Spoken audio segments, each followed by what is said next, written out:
tardes. ¿Cómo están, jóvenes? Buenas tardes. Buenas tardes, ingeniero. Buenas tardes. Esperemos a que se conecten sus compañeros.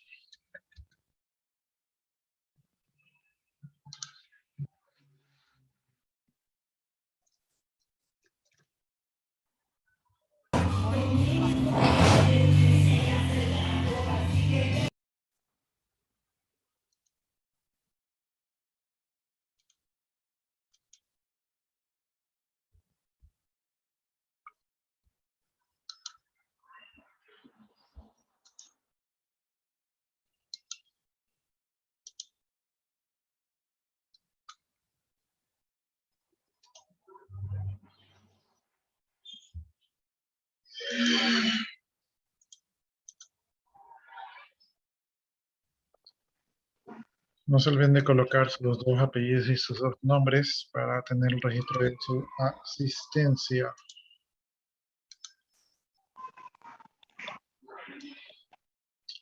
Ya, les comento que ayer nos enviaron un comunicado donde nos hacían recordatorio que a partir de la semana del 10 de agosto son los exámenes.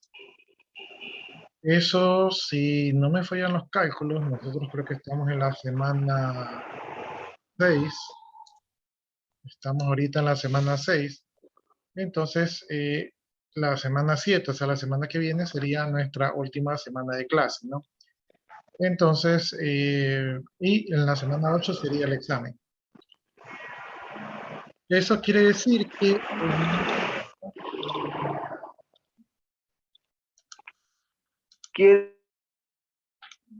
eso quiere decir que en esta semana que viene sería nuestra última semana de clase, ¿no? Entonces vamos haciendo un pequeño repaso, un rápido repaso de lo que tenemos, ¿no? Punto de actuación en clases tienen hasta la otra semana a participar si es que no lo han hecho. Yo ya comenzaría a calificar los trabajos. ¿Qué más? Por aquí en la semana 5, pues les puse la información con respecto a levantamiento de la información, ¿verdad? Hay la tarea de la entrevista. En esta semana que estamos cursando les puse ya la documentación de los cuestionarios y también hay una tarea de realizar un cuestionario.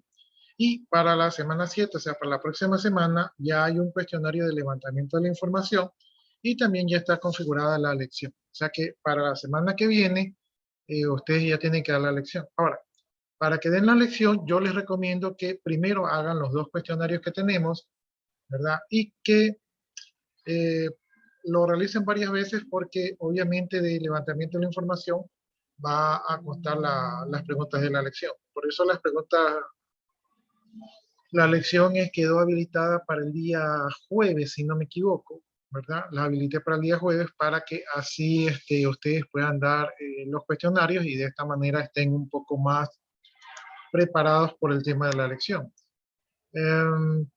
La lección, tienen 1 hora para hacer la lección, son 20 preguntas al azar, basadas en los cuestionarios. Solamente tienen una oportunidad, a no ser que tengan problemas como que les cortaron la luz o se les fue el internet o algo de eso. Entonces, únicamente allí podríamos ver el tema de la lección. Pero está configurada para que solamente tengan una sola oportunidad y obviamente una única nota y 1 hora de tiempo, ¿no? Entonces, mi recomendación es que practiquen con los cuestionarios, terminen, tienen esta y la otra semana para terminar todas sus tareas y sus deberes. Y para poder presentarse al examen que va a ser en la semana número 8. ¿Sí? Entonces, esas son las novedades.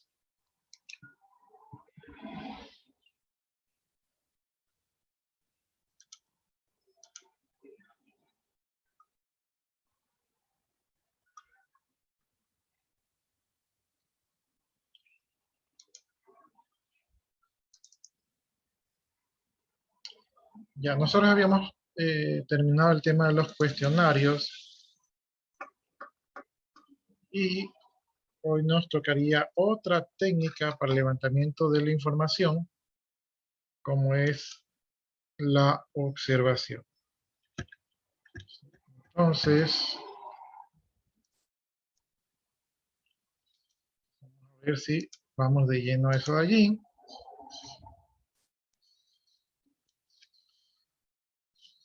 Ya, entonces nos toca ver el tema de otra metodología, ¿verdad? Que es la observación, que forma parte de los métodos para levantamiento de la información. Ya habíamos visto, bueno, aquí tenemos los métodos discretos que son el muestreo, investigación y observación. Entonces vamos viendo estos métodos discretos, ¿no? Dentro de los métodos discretos tenemos lo que es el muestreo. Este proceso aquí va a consistir en seleccionar elementos representativos de la población para poder relevar información útil.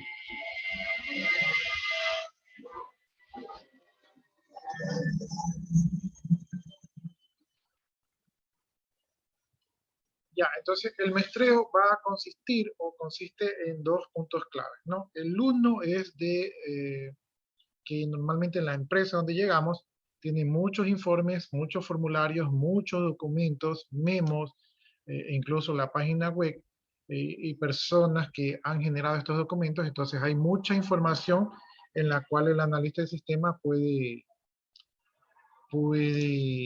trabajar, ¿no? Ya, entonces, la pregunta sería, ¿cuál de toda esta información que está disponible para el analista de sistema es la que el analista de sistema debe poner su atención y cuál de repente debe ignorar, ¿no? Eh, por ejemplo, cuando nosotros llegamos y hay un proceso de un nuevo sistema de información, muchos empleados, de hecho ese es un miedo general, muchos empleados se ven afectados por el nuevo sistema de información propuesto, porque piensan que van a ser reemplazados por el sistema.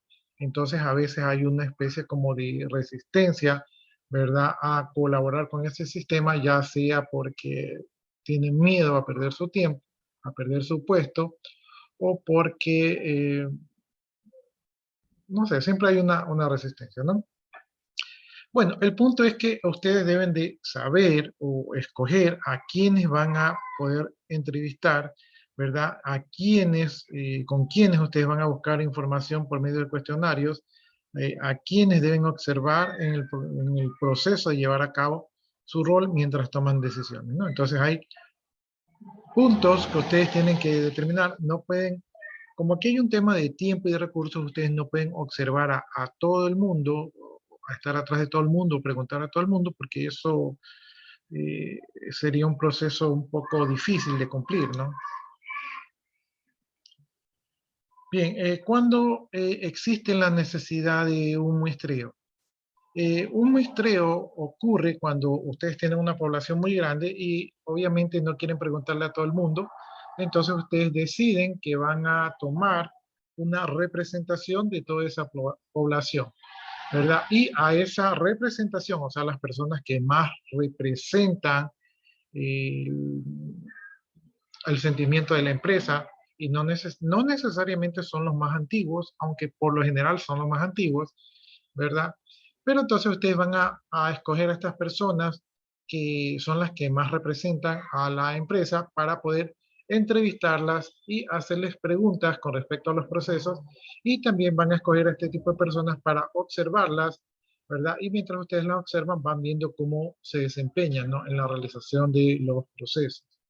Entonces, a partir de estas personas, ustedes van a recopilar datos y se van a evitar la molestia para todos de analizar a toda la población, ¿no?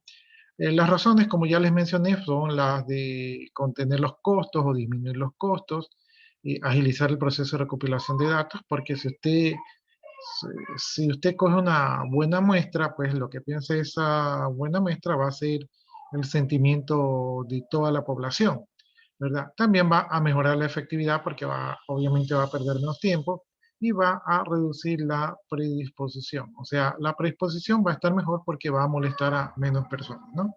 Entonces, al hacer una muestra, ustedes van a mejorar la efectividad y van a obtener una información más precisa. Porque si nosotros hacemos el levantamiento de información de toda la población, es posible que una buena parte de esa población no sepa o no entienda los objetivos de la encuesta o entrevista, y entonces nos va a llenar de información poco valiosa. Mientras que si yo sé escoger a mi población específica, que ellos me van a aportar con buena información, la información que se me puede quedar por fuera es mínima, y la información que yo voy a recibir, la calidad de la información que yo voy a recibir es máxima, ¿no? Entonces, así eh, aprovecho, ¿verdad? De mejor manera todos mis recursos, ¿no? Entonces, ya saben, cuando ustedes llegan a una empresa, no tienen que interrogar a todos, sino únicamente a las personas que van a representar de mejor manera la información. Y para que ustedes puedan diseñar un buen muestreo, ustedes van a seguir 4 pasos que se están presentando aquí en nuestro contenido, ¿no? Lo primero es determinar los datos a recolectar o describir. Entonces, ¿qué datos ustedes desean recolectar? Esto va muy de la mano con los objetivos de la entrevista y de la encuesta. O sea, ¿por qué usted la realiza? ¿Cuál es el fin de realizarla? ¿Qué desea obtener de esa entrevista, de esa encuesta, ¿no? Entonces, lo mismo es aquí, determinar qué datos se va a recolectar. Si yo quiero recolectar datos de ventas, no me voy a ir a encuestar a los de bodega, tengo que ir a encuestar a los de ventas, ¿verdad? Entonces, cosas así, tengo que estar claro sobre lo que yo quiero recolectar.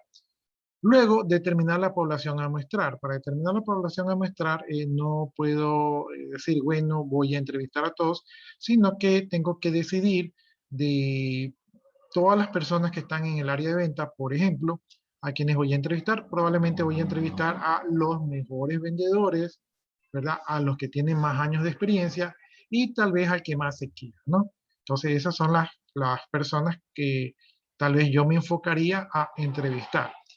Bien, luego tengo que elegir el tipo de muestra, ¿no? Entonces yo tengo que tener alguna especie de estrategia, y por lo tanto tengo que decidir qué tipo de muestra se acopla mejor a la estrategia que estoy implementando.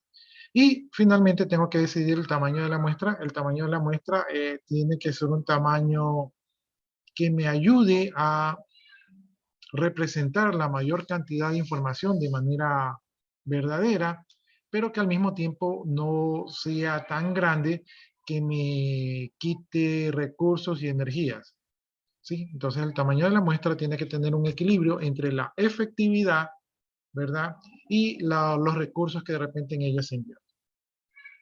Entonces, esos son los 4 pasos: determinar los datos, determinar la población, elegir el tipo de muestra y el tamaño de la muestra.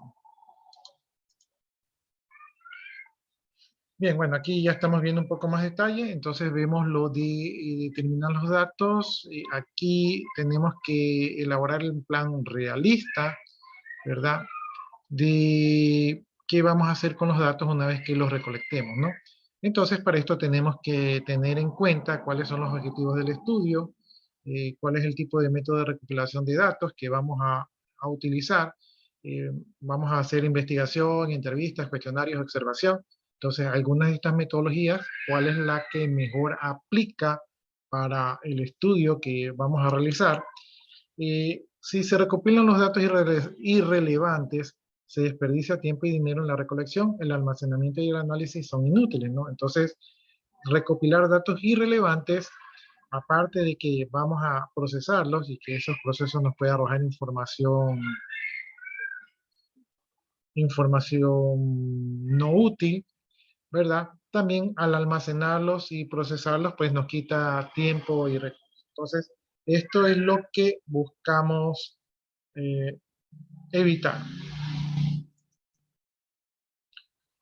Bien, si vamos a recolectar datos rigurosos, tenemos que decidir si la información que vamos a recolectar se basa en los últimos meses. Por ejemplo, si estamos haciendo algún estudio de proyecciones de venta, de repente, tal vez, tal vez revisar la información de los 2 meses anteriores no sea lo correcto.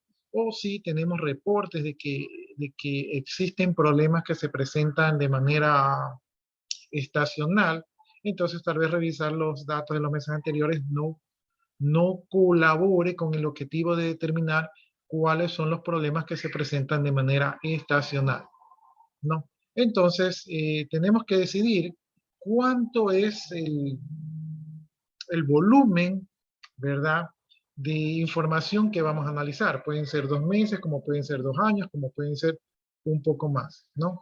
También tenemos que decidir a quién vamos a entrevistar y tenemos que determinar, o sea, en este caso ustedes van a tener que determinar si la población va a estar compuesta con diferentes niveles de la organización o si solamente o si también se deben considerar a clientes, distribuidores, proveedores o competidores, ¿no? Entonces, aquí hay muchos actores, ¿verdad? Y dependiendo del proceso, debo ver a quién considero. Por ejemplo, si estoy hablando de un problema de bodega, probablemente tengo que tal vez hablar con la gerencia, entrevistar a la gerencia, al jefe de bodega y algunos usuarios claves de bodega.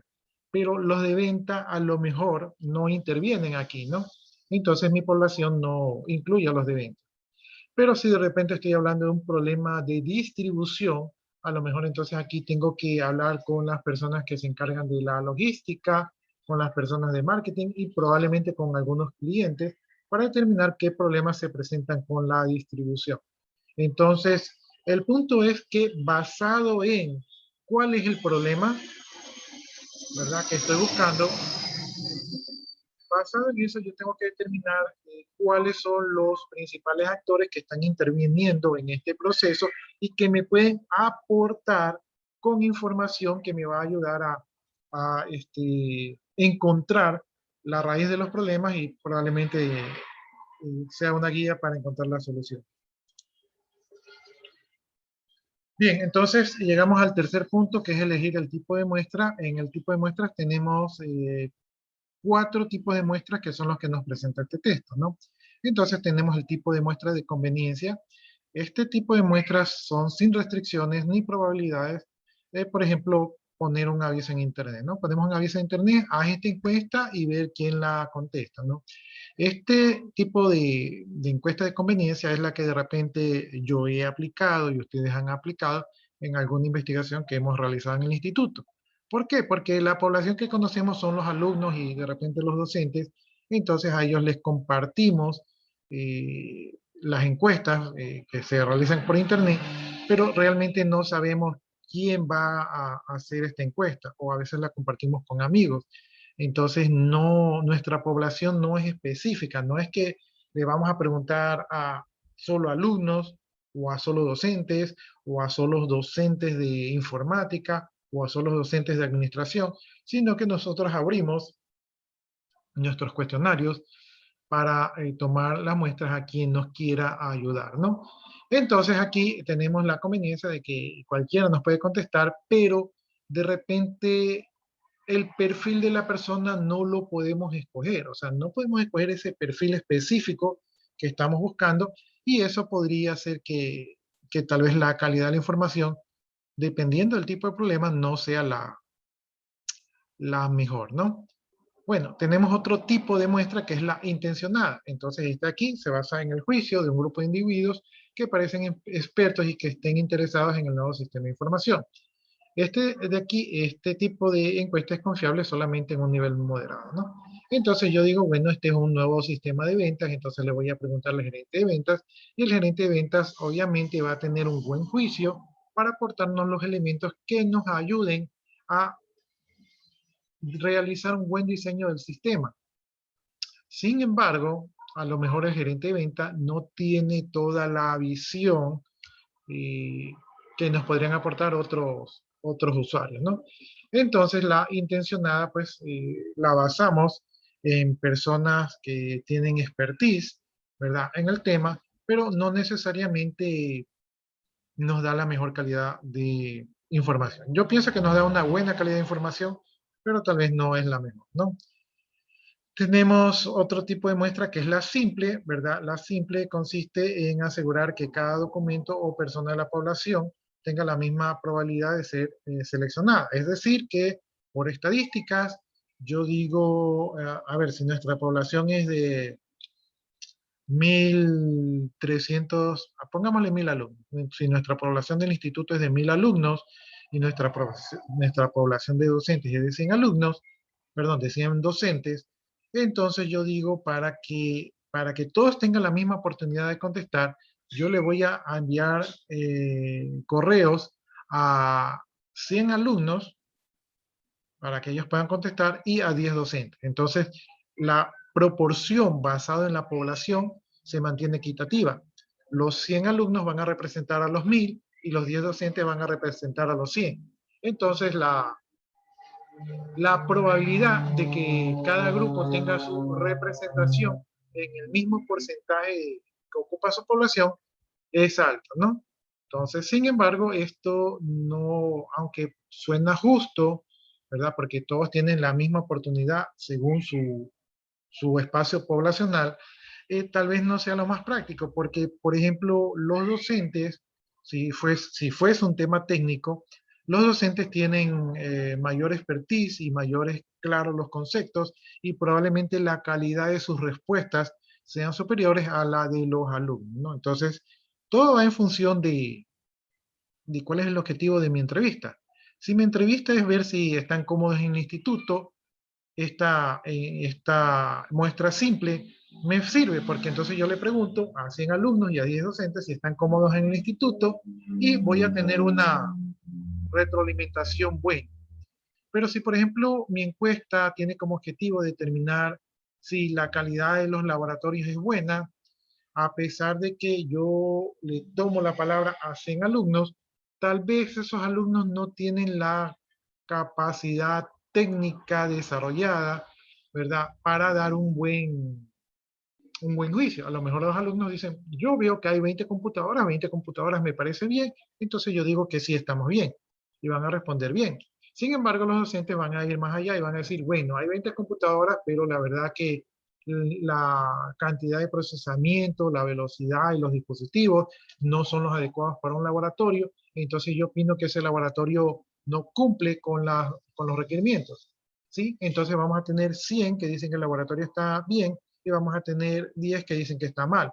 Sin embargo, los 10 que son docentes tienen la razón. Por lo tanto, nuestra muestra puede tener errores, ¿no? Entonces, este tipo de muestra, o sea, y cada uno de estos tipos de muestra va a funcionar según el contexto que esté ocurriendo, ¿sí? Entonces, siempre acuérdense de eso de que todo se ocupa de acuerdo al contexto. Y finalmente tenemos la compleja, que esta es la que nos recomiendan, porque se hace un muestreo sistemático, ¿verdad? Es decir, se coge de la lista de usuarios, se coge al azar, ¿verdad? Los voluntarios que van a ser entrevistados. Entonces, de esta manera, cada usuario tiene la misma oportunidad de participación. También se hace un muestreo estratificado, es decir, que se escoge las poblaciones. En este caso yo digo, tengo alumnos, tengo docentes, entonces voy a específicamente a coger un número de alumnos y un número de docentes para que cada grupo esté bien representado. Y también se puede hacer muestreo de conglomerados, es decir, seleccionar un grupo de personas o de documentos comunes al resto, ¿no? Entonces puedo coger al azar, ¿no? Entonces, eh, aquí, de alguna manera, reúno la mayoría de condiciones para crear una mejor tipo de muestra, ¿sí? Y yo se les recomiendo, es decir, que ustedes mezclen, ¿verdad? Los grupos, los representantes de los grupos, que mezclen también usuarios al azar y que mezclen también usuarios a dedo, ¿no? A usuarios que les han recomendado o que ustedes ven que pueden aportar información y de esta manera ustedes crean un tipo de muestra que va a ser más efectivo, ¿sí? Entonces aquí, digamos que se aplica un poco eh, la dictadura en cuanto a elegir un poco a los encuestados, ¿verdad? O entrevistados para que ustedes tengan una mejor calidad de información. Bien, el punto número 4 de decidir el tamaño de la muestra, es decir, que tenemos que establecer un tamaño de muestra porque si nosotros tenemos una población, ¿verdad? Hay una fórmula matemática que nos permite tomar una muestra que estadísticamente se dice que esa muestra va a representar a la población, ¿sí? Pero el tamaño de la muestra tiene que ser el correcto, ¿sí? Para nosotros poder representar la información. Entonces, para decidir el tamaño de las muestras, vamos a seguir los siguientes pasos, ¿no? Primero, determinar el atributo, ¿no? En este caso, el tipo de errores que vamos a buscar, ¿sí? O sea, ¿qué cantidad de error vamos a buscar? Segundo, localizar en la base de datos o los informes en los que se puede encontrar el atributo, ¿no? Entonces, por ejemplo, si nosotros vamos a encontrar, digamos que el atributo a buscar sean errores en la facturación, entonces vamos a ver los informes y los documentos tratando de encontrar los errores, ¿verdad?, en la facturación, ¿no? Entonces, el atributo es buscar errores en la facturación y luego, una vez que sabemos cuál es el atributo, tratamos de buscar esos errores en la documentación, informes o la base de datos que tengamos a la mano. Tercer punto, examinar el atributo P, ¿verdad?, de la proporción de la información que cuenta el atributo, ¿no? Entonces, la población P es la cantidad si en este caso estamos hablando de errores en la facturación, es la cantidad de documentos de facturación que tenemos, ¿no?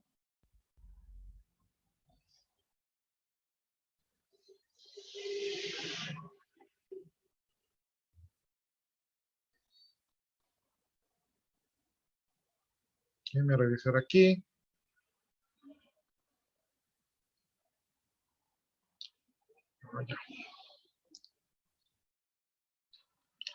Ya, entonces nos quedamos en el punto 3 de estimar el tamaño de la población, es decir, de toda nuestra población a quienes vamos a examinar. En este caso habíamos conversado de que se trataba de facturación, entonces nuestra población sería todas las facturas, ¿verdad?, que se generan en un periodo que estamos analizando. Luego, el punto número 4 es tomar la decisión subjetiva en relación de la estimación del intervalo aceptable I, ¿verdad? Bueno, aquí el punto I sería nuestro porcentaje, nuestro margen de error. ¿Sí? Como yo no voy a revisar todos los documentos de facturación, digamos que tengo 10.000 facturas, que esa sea mi población, 10.000 facturas, pero yo no voy a revisar las 10.000 facturas para ver cuántas facturas tienen errores, porque eso tomaría mucho tiempo. Entonces yo digo, bueno, acepto tener un margen del 5% de error, ¿no? Es decir, de cada 100 facturas, ¿verdad? 5 facturas más, 5 facturas menos quedarían sin revisar. ¿No? No sé si me entienden eso, ¿no? Entonces, el intervalo aceptable de error sería cuánto yo estoy dispuesto a equivocarme. Entonces, si yo reviso 100 facturas, ¿verdad? Eh, un margen del 5% sería que de 100 facturas, 5 pueden estar bien evaluadas o pueden estar mal evaluadas. O sea, el margen de error va para más o para menos, ¿sí? Bien, de allí tenemos que elegir el nivel de confianza, es decir, el coeficiente de confianza del valor Z. Esto es estadística normal, ¿verdad? En estadística normal, lo que estamos haciendo es que en la estadística normal se genera una campana de probabilidades, ¿no? Y esa campana de probabilidades aplica para la mayoría de estadísticas normales. Entonces, nosotros tenemos que decidir, ¿verdad? De esa campana, ¿cuál es nuestro margen de confianza? Es decir, de 100 facturas que revisemos, o sea, estamos seguros que 95 están en ese parámetro, están correctas, ¿no? ¿Sí? Entonces, de cada 100, ¿verdad? 95 van a estar bien revisadas, ¿no? 5 pueden estar mal revisadas, pero 95 van a estar bien revisadas. Entonces, nuestro nivel de confianza va a ser del 95%. O sea, de 100, 95 van a estar bien. Ya, luego de eso tenemos que calcular, pues, cuál es el tamaño, perdón, el error estándar, ¿verdad? Entonces eso se hace con la fórmula donde se pone, ¿verdad?, el tamaño de el intervalo aceptable, ¿verdad?, sobre el nivel de confianza y con eso allí tenemos el error estándar, ¿no? Y una vez que tenemos el error estándar, para ya finalmente determinar el tamaño de la muestra, que en este caso se conoce como n, se aplica la siguiente fórmula. Esto aplica para muestras normales, ¿sí? Entonces el tamaño n va a ser igual, ¿verdad?, a la porción de la población por 1 menos la proporción de la población, ¿verdad?, sobre el error estándar elevado al cuadrado más 1, ¿no? Entonces, esta sería la fórmula que se aplica y con esto nosotros determinamos el tamaño de la muestra. Este tipo de diseño para el tamaño de la muestra, ustedes seguramente lo habrán aplicado o lo tendrán que aplicar en sus proyectos PIS. Generalmente, en la mayoría de los proyectos que ustedes van a hacer aquí en el instituto, algunos de los grupos generan investigaciones. Y estas investigaciones se basan en encuestas, ¿verdad? Y para los cuales ustedes tienen que realizar muestreos. Entonces, para ustedes poder realizar un muestreo, ustedes tendrán que aplicar una fórmula, ¿verdad? Que les permita obtener el tamaño de la muestra, ¿no? Entonces, de esa manera, sus encuestas van a tener un grado de validez mayor porque está hecho con una técnica. Bien, aquí tenemos un ejemplo. Entonces, en este ejemplo vamos a determinar el tamaño de la muestra. El ejemplo dice lo siguiente. Existe una empresa XYZ que se dedica a la fabricación de productos ABC y piden determinar el porcentaje de pedidos que contienen error, ¿no? Parecido a lo que yo les había planteado. Entonces, en primer punto vamos a buscar los pedidos que tienen errores. Entonces, buscamos los pedidos y determinamos que hay pedidos que tienen errores en los nombres, direcciones, cantidades o números, ¿no? Entonces, este es el atributo que estamos buscando, los errores. Luego, buscamos los formularios, ¿verdad?, de los últimos 6 meses para localizar, para tener, como quien dice, lo que vamos a revisar, ¿no? En este caso son los formularios de los últimos 6 meses, es la población que vamos a buscar. Luego vamos a examinar algunos de esos formularios, ¿verdad? Y una vez que revisamos algunos de esos formularios, vamos a encontrar que cerca del 5% contiene errores, ¿no? Entonces, de cada 100 formularios, 5 contienen errores. Eso es lo que nos dice esa examinación, ¿sí? Bueno, una vez que sabemos, ¿verdad?, que de cada 100, 5 contienen errores, vamos a ver cuál es el intervalo aceptable, ¿verdad? El intervalo aceptable que se está determinando para este ejercicio es de el más menos 0.02, lo que corresponde al 2%, ¿no? Entonces, el porcentaje intervalo aceptable es el 2%, ¿no? Luego tenemos que seleccionar el nivel de confianza, que en este caso y en general en la mayoría de las poblaciones se hace el 95%. Y entonces, una vez que determinamos que el intervalo de confianza es del 95%, nos vamos a una tablita de coeficiente del valor Z, ¿verdad? Buscamos en la tablita, que como les digo, esto es estándar. Entonces, en la tablita el valor Z del 95% es igual a 1.6, ¿no? Entonces, el nivel de confianza es 1.6. Basado en eso de allí, utilizamos la fórmula para calcular, ¿verdad?, el tamaño, el error estándar, y ponemos el intervalo de confianza que es del 0.02, es decir, nuestro margen aceptable de error, sobre el tamaño de la muestra, que en este caso es 1.96, que es el factor Z de nuestro intervalo de confianza, y eso nos da un porcentaje que es el 0.0102, ¿verdad?, que es nuestra constante para determinar el valor de la muestra, ¿no? Ese es nuestro error estándar. Luego simplemente reemplazamos en la fórmula, ¿verdad?, para tener el valor de la muestra, y en la fórmula lo que hacemos es que reemplazamos los parámetros, en este caso P, que era el 0.05, que era nuestro porcentaje de error, por el 0.95, que era el nivel de confianza, ¿verdad? Bueno, que era P menos 1, ¿verdad? Eso nos da el 0.095, y eso de allí sobre el error estándar al cuadrado, que es el que hayamos calculado anteriormente, y eso de allí se le suma 1. Entonces, en este caso nos arroja que el tamaño de la muestra es de 458. Es decir, que yo para determinar los errores en esos 6 meses de formularios, simplemente tengo que revisar 458 formularios, ¿no? Entonces, no tengo que revisarlos todos, ¿verdad? Sino que revisando 458 alcanzo el 95% de seguridad, de confianza, ¿verdad?, de que vamos a tener errores.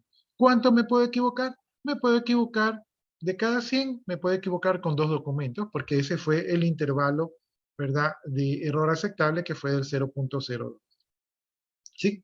Entonces, este es el la fórmula que ustedes deberían aplicar para calcular el tamaño de su población, para que ustedes obtengan de esa población una información que no tenga muchos errores. Bien, aquí está, ¿verdad? Lo que yo les decía, esta es una tabla, ¿verdad? De estadística, ¿verdad? De una curva normal. Entonces aquí tenemos la gráfica que tenemos allí. Aquí tenemos, bueno, aquí no sé por qué está marcado el 68%, pero miren, el 95% de confianza cubre casi todo el área, ¿sí se dan cuenta? Aquí está el 1.96, por acá está el 1.96, entonces esto de aquí, que ustedes ven aquí, cubre casi todo el área, entonces quiere decir que con un 95% de confianza yo cubro casi todas las posibilidades, por eso es que generalmente se recurre al 95% de confianza, ¿sí? Y el margen de error quedaría el 5%, ¿no? El 5% por aquí, el 5% por acá es el margen de error, ¿sí? Sin embargo, el margen de error es pequeño, ¿sí? Entonces, con el 95% de confianza yo prácticamente cubro todo el comportamiento de la muestra. Y en la tabla Z, simplemente según el nivel de confianza, ¿verdad? Yo escojo el factor Z, ¿no? Entonces aquí está, 95% es el 1.96. No tengo ni que, no tengo ni que calcular nada, sino que simplemente voy a la tabla a coger el factor, porque como les decía, en estadísticas, pues la curva normal se aplica para la mayoría de problemas estadísticos simples, ¿sí? Y este es un problema estadístico simple, entonces se aplicaría esta fórmula de maestría aquí, ¿no? Básicamente lo que ustedes tienen que aprender es a sacar el valor. Ahora, eh, en Internet hay páginas que les permite rápidamente calcular el valor de la muestra, entonces, o en Excel también creo que lo pueden hacer fácilmente, entonces no es algo que tengan que tener muy presente en la matemática estadística, sino que ya tienen herramientas para calcular. Pero lo importante es que ustedes calculen su tamaño de la muestra basado en un porcentaje de estadística, entonces cuando ustedes hagan su encuesta, saben que van a tener un 95% de acierto, ¿verdad? Y que por ahí pueden tener un más o menos 2% de error, según el ejercicio que hicimos anteriormente. Bueno, entonces este sería el diseño del muestreo. ¿Alguna pregunta hasta allí?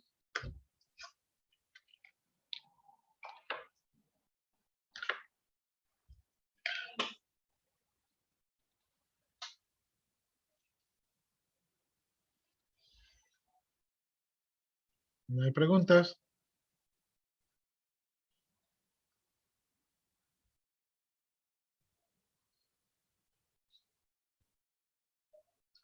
No hay preguntas, entonces seguimos, pues ya cubrimos lo que era el muestreo y ahora vamos a seguir con el tema de recopilar la información por métodos discretos, ¿no? Que en este caso es la investigación. El tema de investigar es que ustedes van a analizar y van a descubrir la información y van a tratar de entender a los usuarios y a la organización. Recuerden ustedes que cuando ustedes llegan a una empresa, a un proyecto, a veces ustedes son nuevos y desconocen un poco lo que está ocurriendo allí, ¿no? Por lo tanto, ustedes para poder entender los requerimientos de información, van a tener que examinar diferentes tipos de datos, los que se conocen como datos duros, ¿no? Los datos duros ofrecen información que no están disponibles por otro medio de recopilación. Los datos duros van a revelar el estado de la organización y qué es lo que creen los miembros que dirigen la organización, ¿verdad? Ustedes como analistas van a examinar estos datos que pueden ser cuantitativos como cualitativos, ¿no? Entonces van a hacer una especie de Sherlock Holmes allí, donde van a realizar la investigación.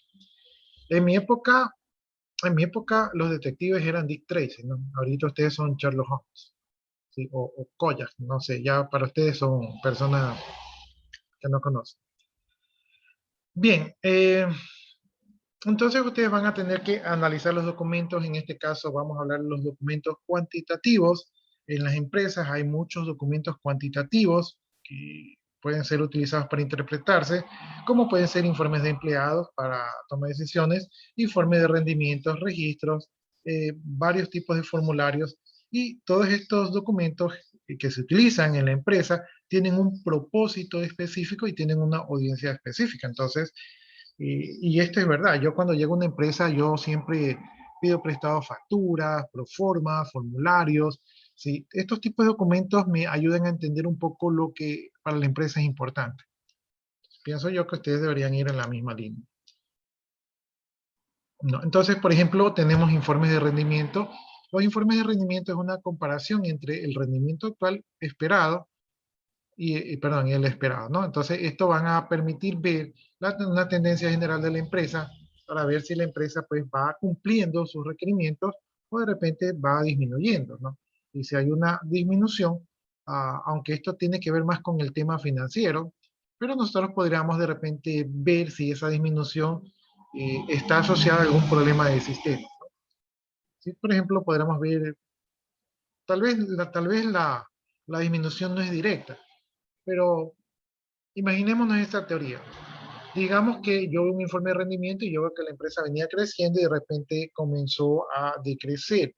Cuando yo veo ese informe, yo trato de indagar por qué ha decrecido y resulta que ha decrecido porque ha salido una nueva competencia, ¿no?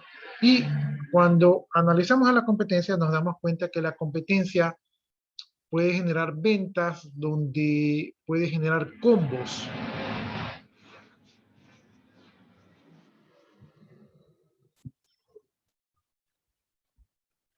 La empresa puede generar combos, o sea, la competencia puede generar combos y nosotros o la empresa que ustedes están revisando, el sistema no les permite, no les da soporte para generar combos.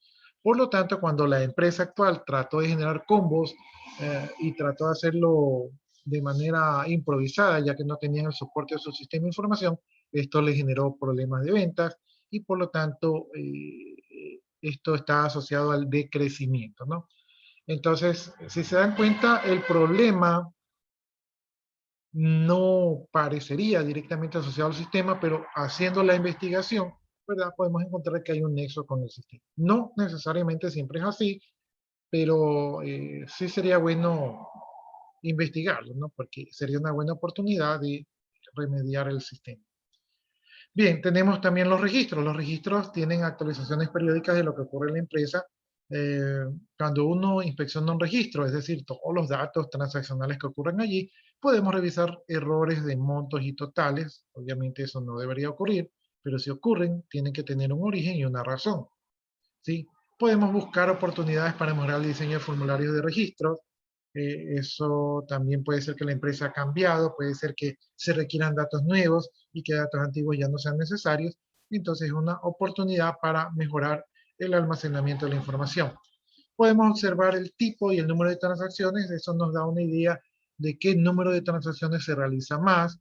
Por ejemplo, yo alguna vez veía que había un sistema de información que tenía muchas proformas, ¿verdad? Entonces el sistema de información tenía muchas proformas porque una vez que usted realizaba la proforma ya no la podía modificar y entonces volvían a generar más proformas y más proformas y realmente esto no es información porque un sistema que usted tiene 10 proformas que no las van a comprar, que son de las mismas personas, no, no le dice mucho, ¿no? Entonces eso no es una información muy relevante.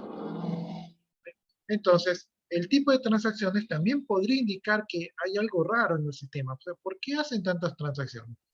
Por ejemplo, yo alguna vez analizando un sistema de contabilidad, me di cuenta que había muchas transacciones de contabilidad. ¿Y qué es lo que sucedía? Que contabilidad estaba enlazado directamente con bancos, ¿verdad? Y bancos emitía cheques y movimientos de caja chica, y entonces esto generaba muchos movimientos de caja chica y había reversos y esto generaba muchos movimientos contables. Entonces la solución de ese análisis era que en vez de generar movimientos en línea, mejor se haga un cierre diario y en cierre diario se haga un solo registro contable y de esta manera evitar esos problemas, ¿no? Entonces, la cantidad de transacciones avisa que hay de repente algún tipo de problema. Cuarto, estar al tanto de los casos en que la computadora puede simplificar el trabajo, por ejemplo, cálculos y otras formas de manipular datos, ¿no? Entonces, cuando nosotros vemos registros, podemos indagar cómo se han realizado esos registros y podemos determinar que a lo mejor esa captura de datos de los registros no es la más óptima y eso es una oportunidad para nosotros proponer mejoras al sistema, ¿no? Entonces, informes de rendimiento, registros, ¿verdad? También tenemos formulario de captura de datos y antes de que nosotros cambiemos los flujos de información de la organización, tenemos que entender por qué el sistema está en uso en ese momento, o sea, por qué se usa ese flujo de información en ese momento. Eh,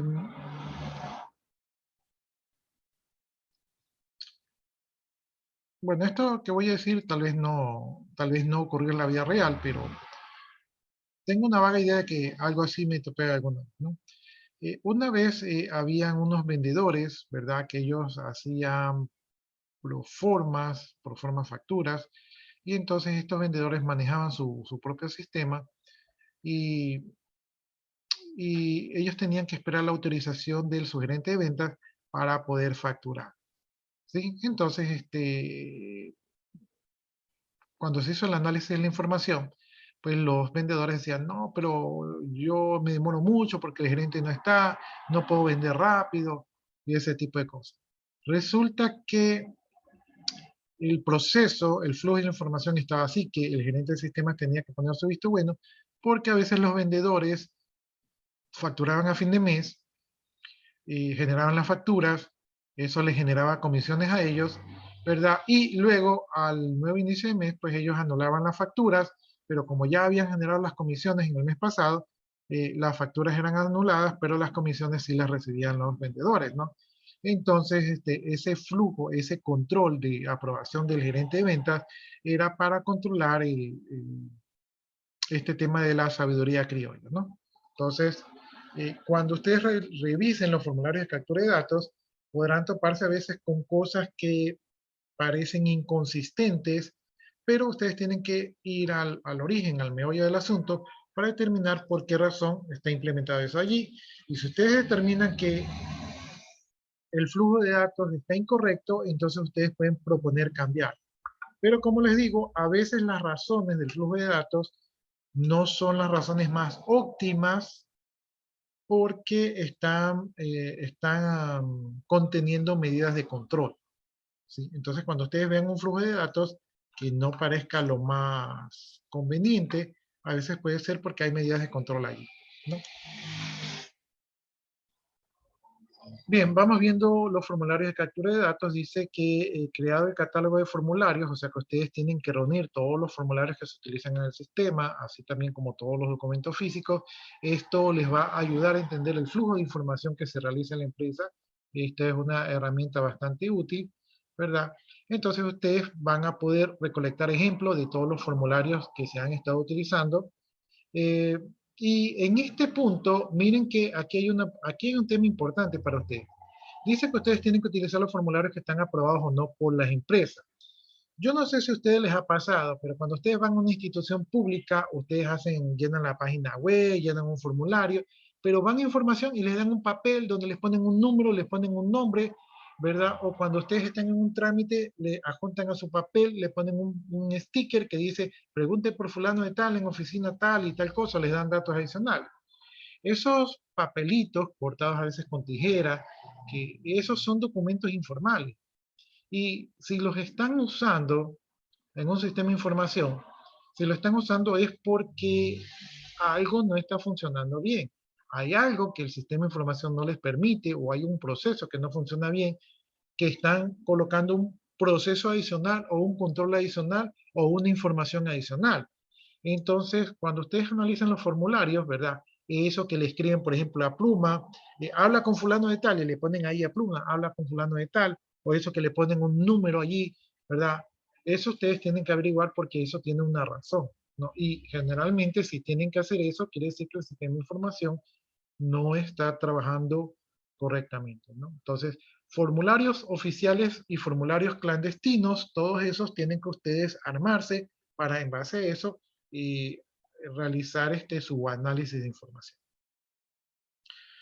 Bien, punto número 2, observa el tipo del formulario, ¿no? Entonces, en el tipo de formulario, generalmente las empresas utilizan formularios impresos o escritos, o generados por computadora, o a veces y muchas veces generados en Excel, ¿verdad? Y otras veces formularios en línea. Entonces, todos estos formularios ustedes los tienen que contemplar, ¿verdad?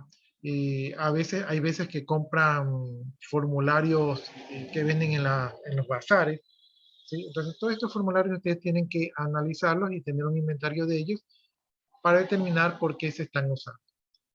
Punto número 3, documentar el patrón de distribución deseado, ¿no? Entonces, ahí ustedes tienen que documentar cuál es la distribución de la documentación como debería de ocurrir.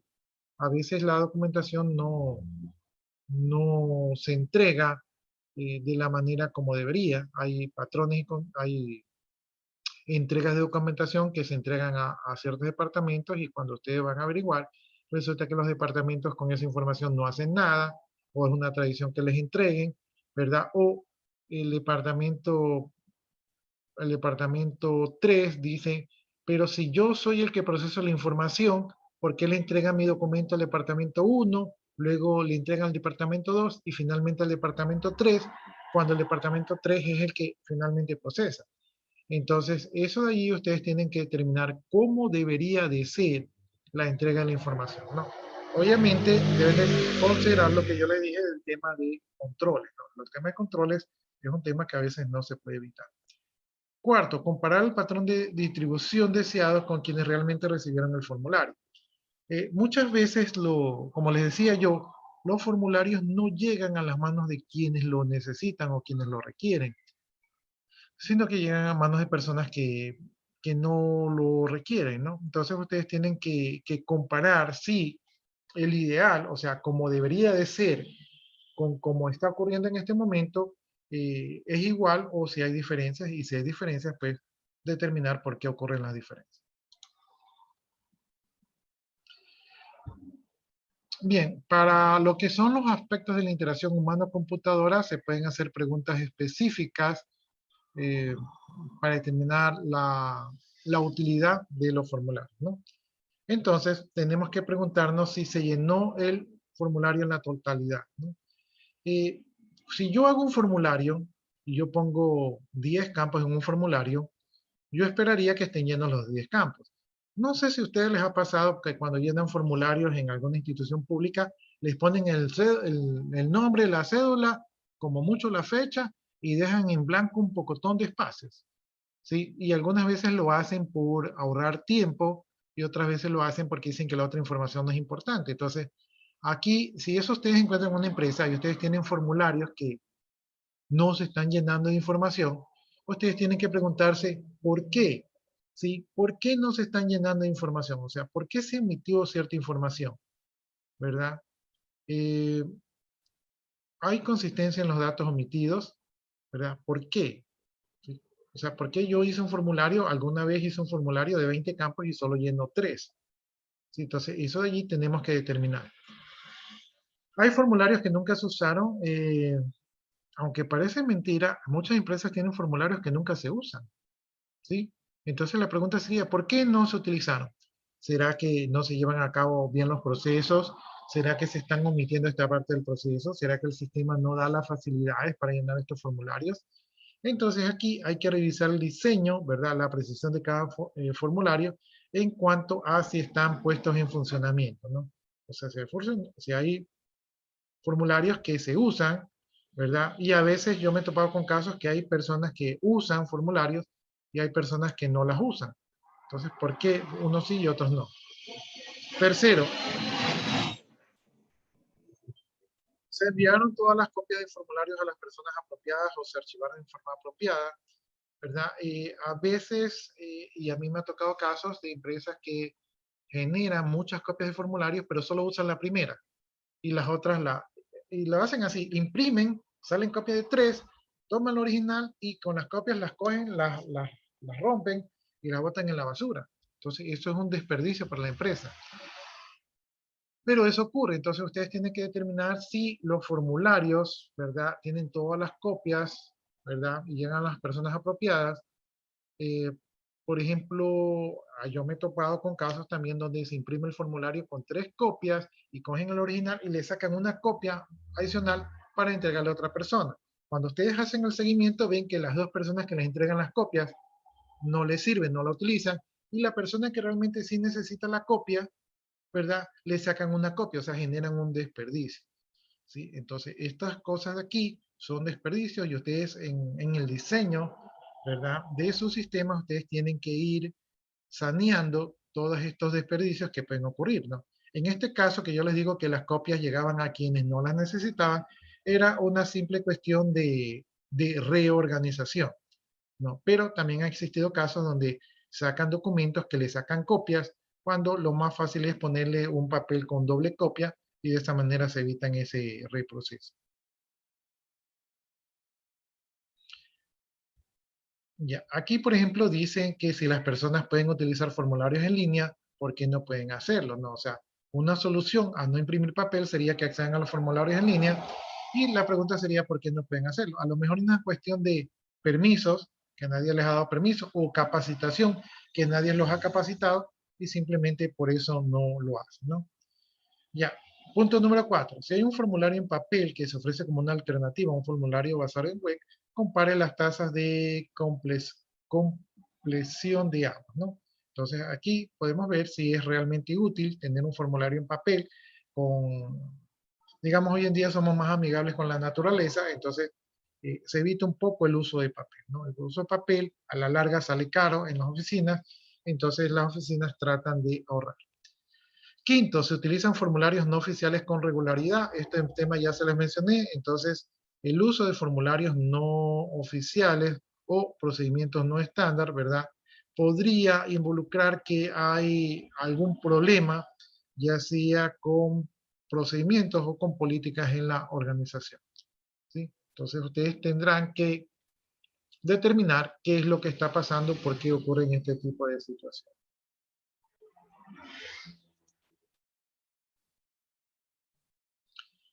Bien, ya vimos los documentos cuantitativos, es decir, los documentos físicos que nos dan información específica.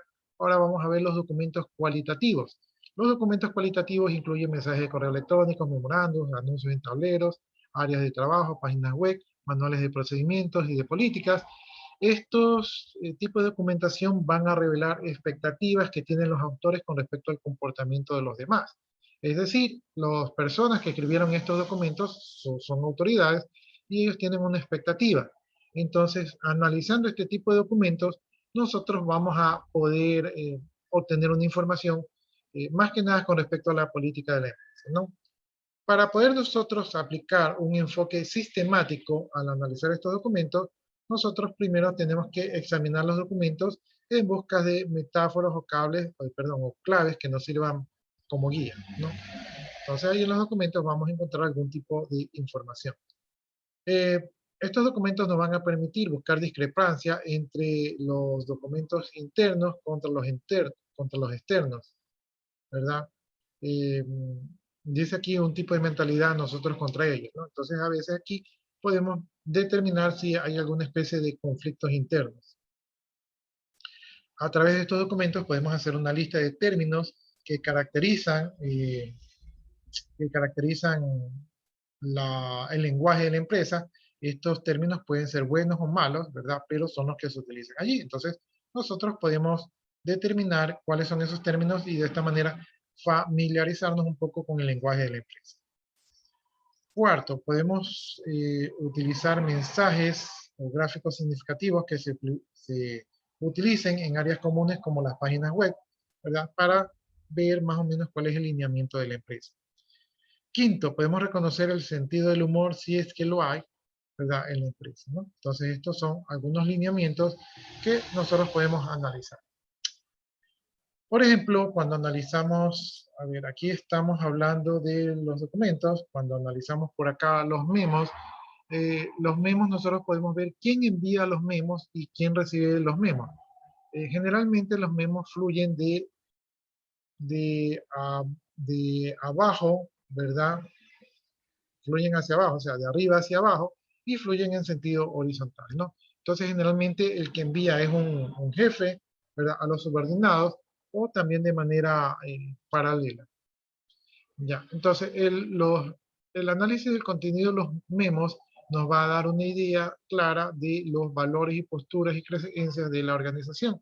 O sea, nos vamos a familiarizar un poco con las políticas internas de la organización, ¿no? Entonces, en qué ellos creen, es verdad, en qué ellos, cómo es el manejo de ellos. Esto nos va a permitir un poco saber cómo debemos manejarnos de manera interna, ¿no? Los anuncios, pancartas en tableros o anuncios en áreas de trabajo, estos pueden ser anuncios que parecen secundarios, pero también nos van a dar una idea de la cultura oficial de la compañía. Por ejemplo, si en los anuncios usted ve cosas de seguridad industrial, de cuídate, de protégete, de usa las herramientas de protección, nosotros podríamos pensar que esa empresa, la política, la cultura empresarial es de protección. Si en esos tableros de repente hay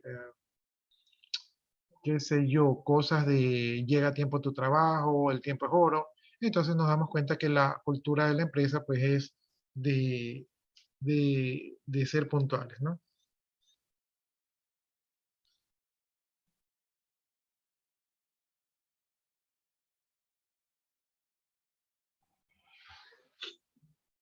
Ya, y cuando nos quedan los sitios web corporativos, aquí nosotros podemos examinar el contenido, las estadísticas, perdón, las características de diseño. Entonces aquí podemos familiarizarnos un poco con el color, gráfico, animación, hipervínculos, ¿no?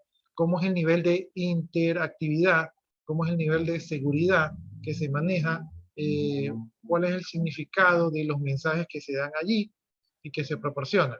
Entonces, desde el sitio web nosotros podemos ver, podemos observar cómo es la técnica, cómo es la estética y cómo es la parte gerencial, ¿sí? Entonces, de allí también pues, tenemos información de cómo se maneja la empresa.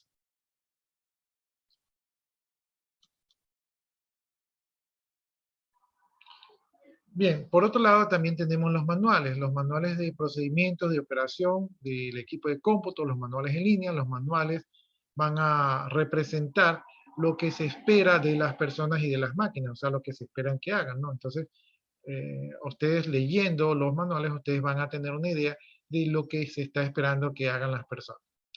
Eh, Algo que ustedes tienen que considerar, ¿verdad? Es que los manuales no siempre están actualizados y entonces algunas veces los manuales podrían, o sea, no se puede tomar los manuales si no están actualizados, no se pueden tomar los procesos que están allí al, al 100% de la letra, ¿no? Porque las cosas pueden haber cambiado. Entonces, hay que ir con cuidado con el tema de los manuales.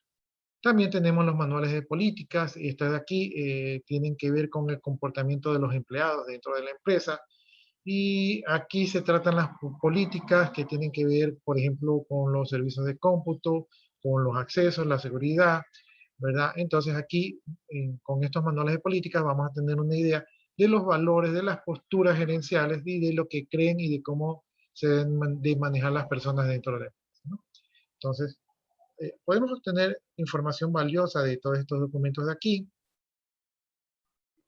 ¿verdad? Pero no son los únicos mecanismos para obtener información. En este caso vamos a ver otro tipo de información que es la observación del comportamiento del encargado de tomar decisiones, ¿no? Generalmente en este tipo de proyectos vamos a estar muy cerca de las gerencias y ahí nosotros podemos estar un poco como observadores de cómo se manejan estos gerentes, ¿no? Entonces podemos observar cómo ellos toman decisiones, ¿verdad? Cómo ellos se empapan un poco del problema, cuál es su relación con los demás miembros de la organización, son buenas, son malas, son autoritarias, ¿verdad? Entonces, esto nos da una idea de cuál es su manejo. Les va a permitir a ustedes, conocer cómo los gerentes procesan, ¿verdad? Recopilan y comparten la información, ¿verdad? Y qué tecnología utilizan para llevar a cabo su trabajo. Les va a permitir determinar qué información requieren ellos para la toma de decisiones.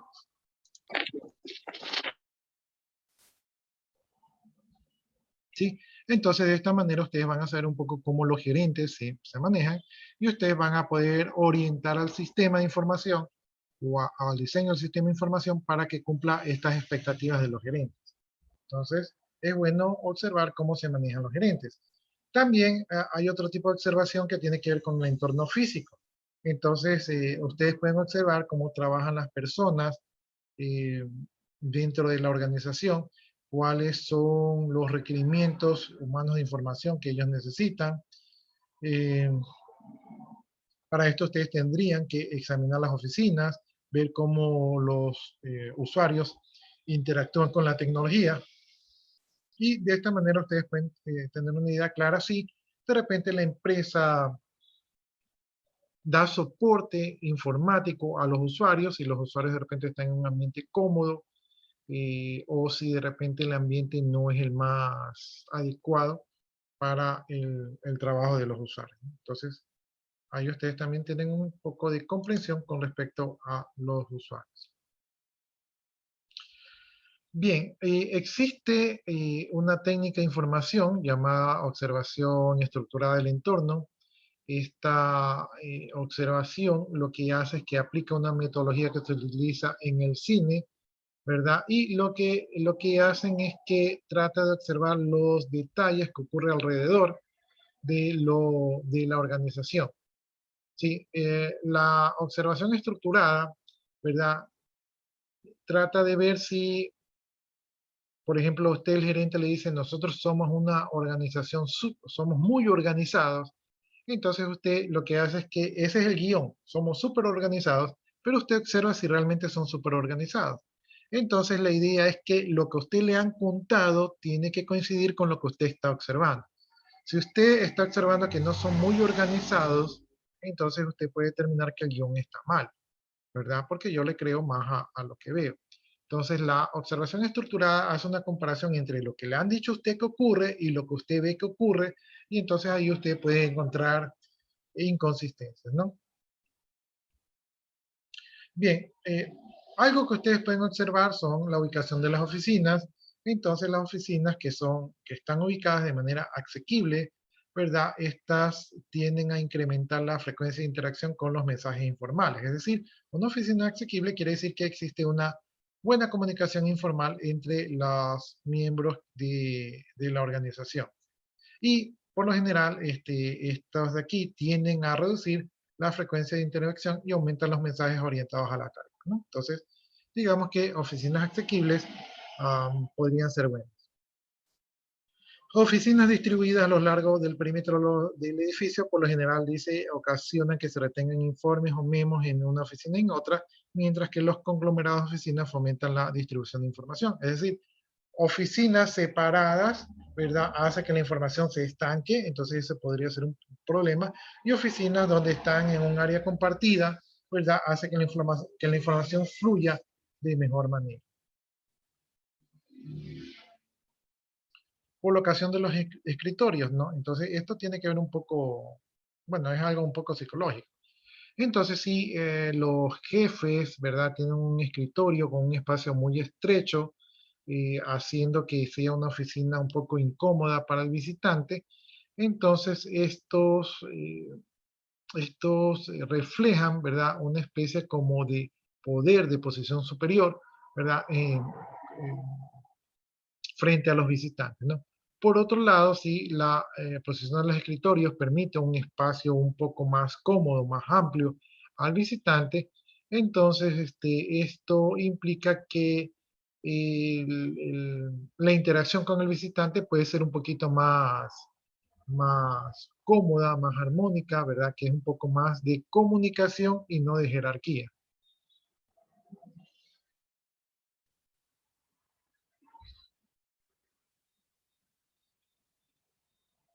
Ya. Entonces aquí vemos que, por ejemplo, si el ejecutivo tiene una silla para recibir al visitante al lado, entonces esto quiere decir que espera un poco más de colaboración del visitante, es decir, que se pone en una posición de igualdad, ¿no? Entonces esto puede ser un poco más comunicativo, ¿no? Bien, equipo de oficina estacionario. Dice si no hay un equipo, dice, si no hay un equipo de oficina, es probable que el encargado de tomar decisiones almacene muy pocos elementos de información personales allí, ¿no?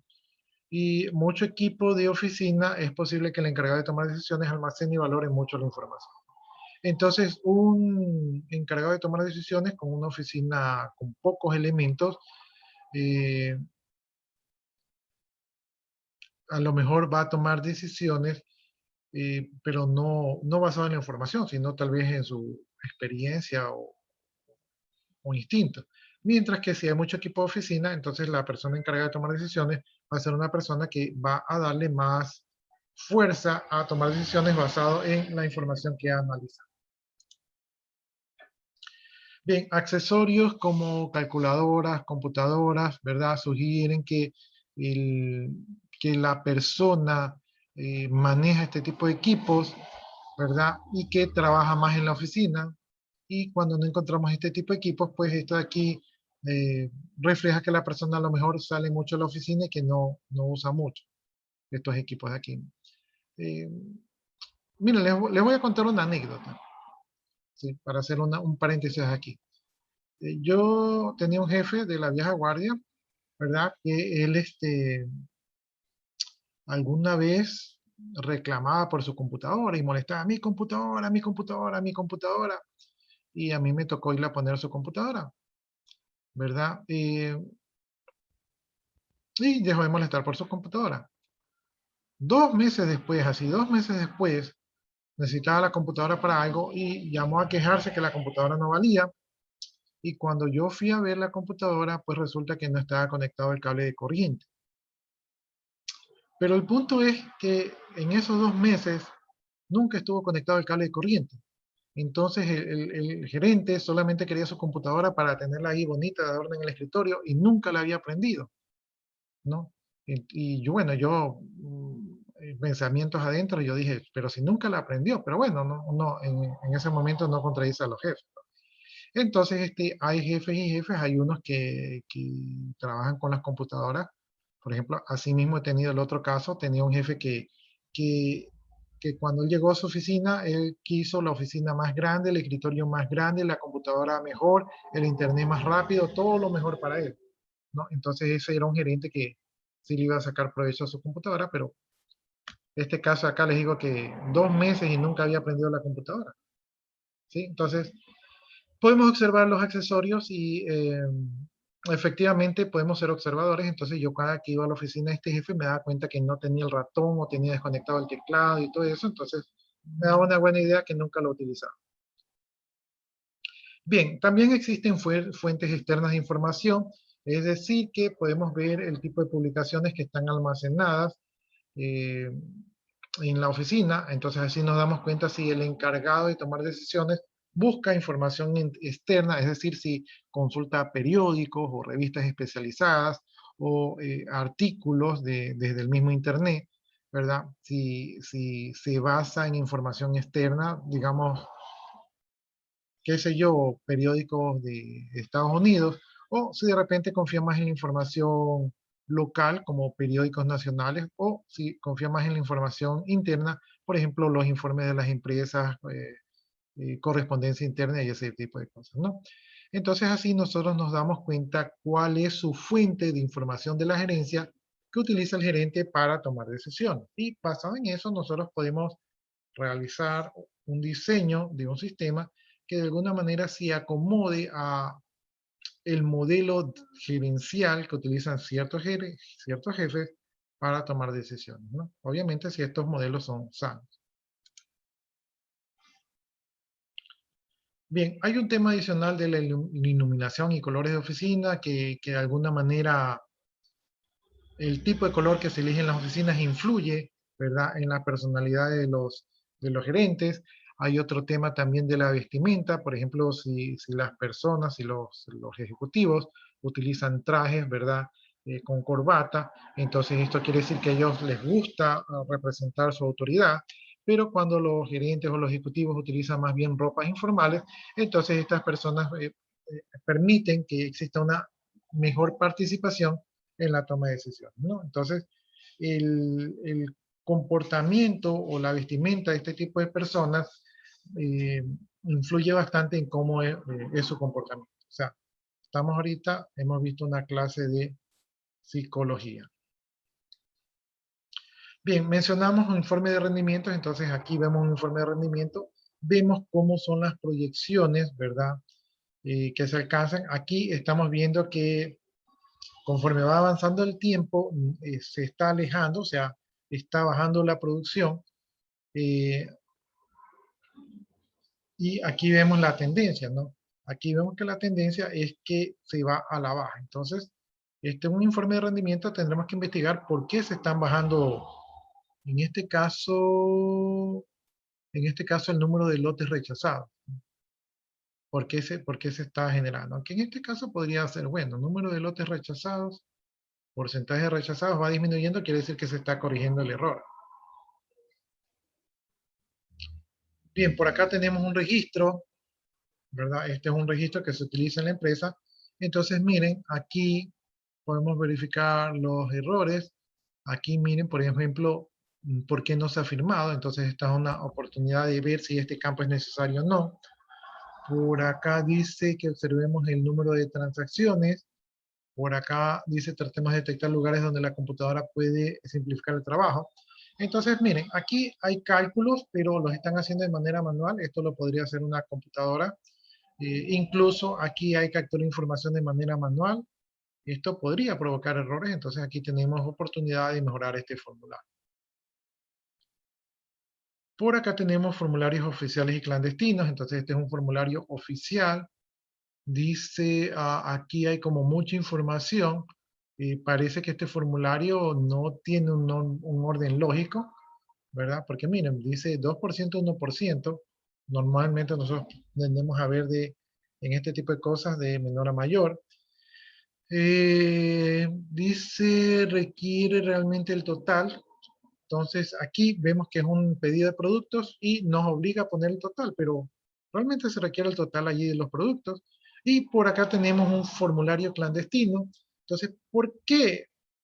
¿Qué tiene este formulario clandestino que, que no tiene el formulario oficial? Entonces eso tenemos que ver y analizar, ¿no? En este caso, aquí tenemos un formulario clandestino que simplifica el tema. ¿Sí? Entonces prefieren utilizar el formulario clandestino y lo que tal vez nosotros vamos a hacer es que vamos a hacer el formulario clandestino, el oficial. ¿Sí? Porque si el oficial fuera útil, lo estuvieran utilizando. Por acá tenemos un memo. En este memo vemos que aquí un jefe dice que disfruten su trabajo y dan saludos, es decir, que se manejan de manera cordial aquí. Entonces podemos ver que las relaciones interpersonales en esta empresa son buenas, por lo tanto nosotros también tenemos que tratar de tener buena comunicación interpersonal y vemos que se preocupan, ¿verdad?, por el tema personal de los empleados. Entonces podremos decir que es un buen ambiente de trabajo el que tenemos aquí, analizando los memos, ¿no? Ay, miren, ve, bienvenidos al clan. O sea, es como una tribu, como una familia, es el tipo de manejo que se da aquí, ¿no?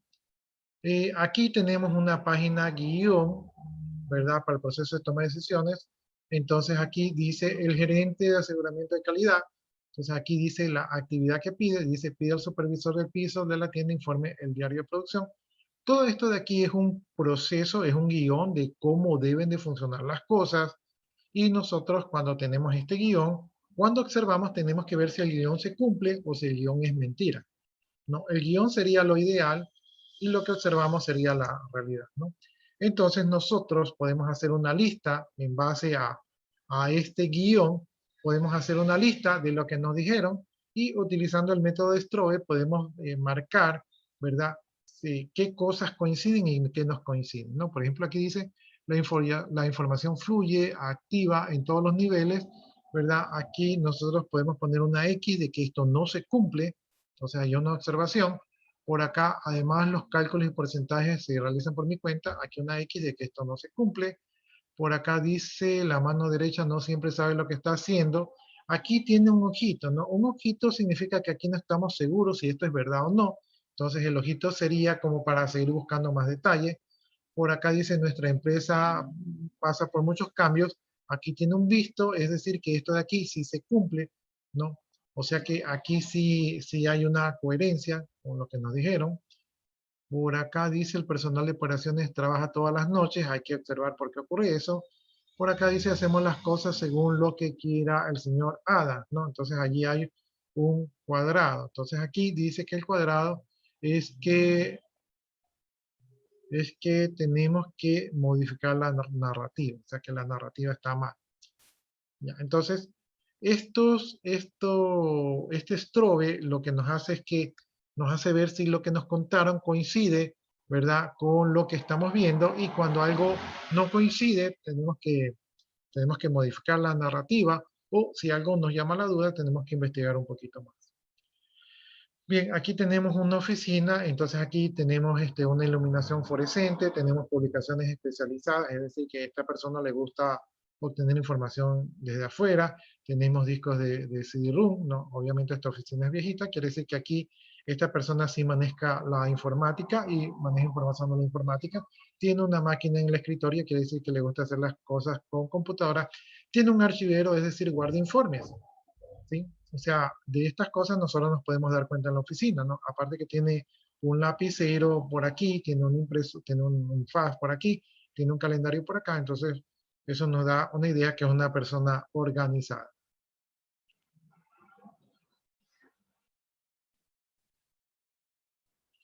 Ya, aquí estamos viendo una tablita de un resumen de características de los encargados de tomar decisiones que corresponden a los elementos físicos observados, ¿no? Entonces, por ejemplo, aquí vemos que recopila información de manera informal. Entonces vemos iluminación incandescente y colores cálidos. O sea, la iluminación lo asocian a esta actividad. Busca información fuera de la organización. Había publicaciones especializadas en la oficina. Proceso de datos en forma personal. Había una PC de computadoras tipo tableta en la oficina. Almacena información en forma personal. Había equipos o archivos de oficina. Ejerce poder en la toma de decisiones. La ubicación del escritorio denota poder. Exhibe credibilidad en la toma de decisiones. Usa ropa que refleja autoridad. Comparte información con los demás. Oficina de fácil acceso, ¿no? Entonces, estas son algunas de las características, y aquí están los elementos que corresponden a esas características.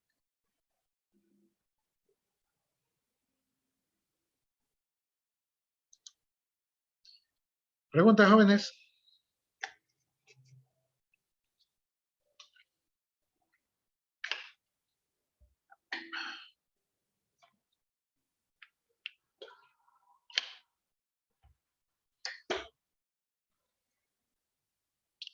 Tenemos 8 minutos. Si puede dar su presentación en 8 minutos, sí.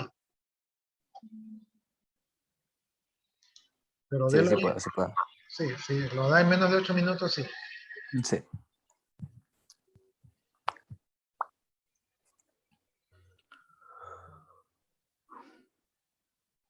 Deje de compartir la foto para explicar. Sí, creo que ya la habilité. Sí, está habilitado.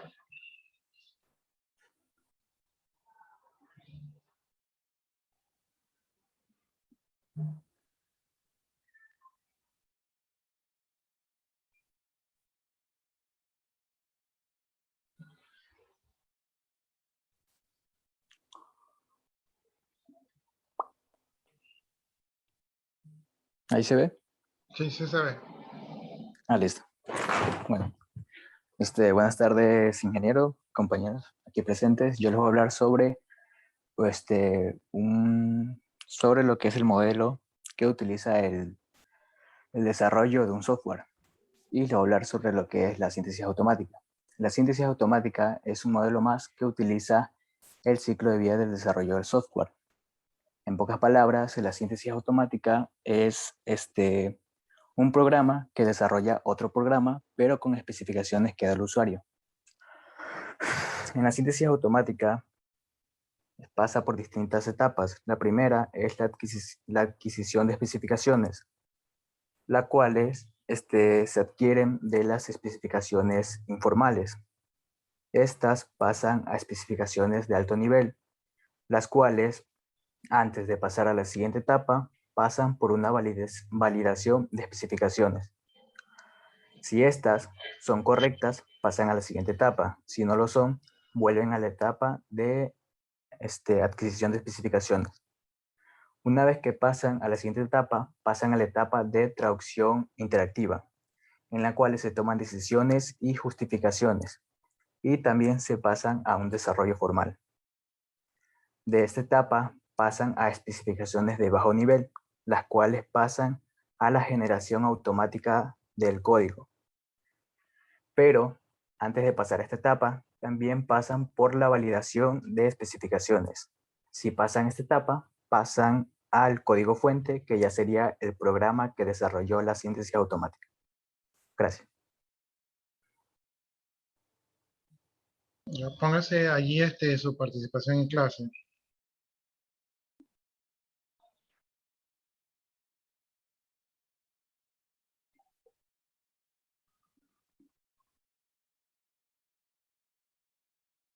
Ya listo. Entonces, si no hay preguntas, ¿verdad? Creo que nos estaríamos quedando allí. Tal vez les ponga alguna actividad.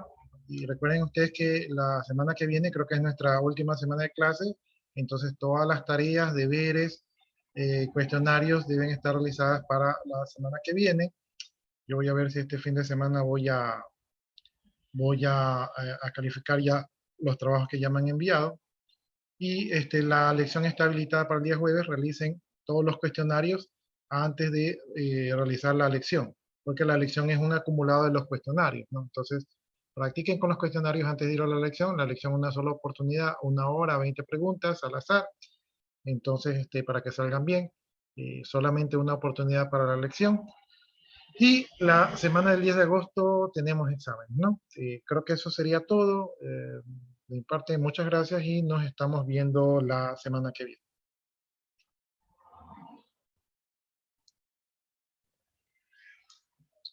Yo me quedo copiando su asistencia y si ustedes gustan ya se pueden desconectar.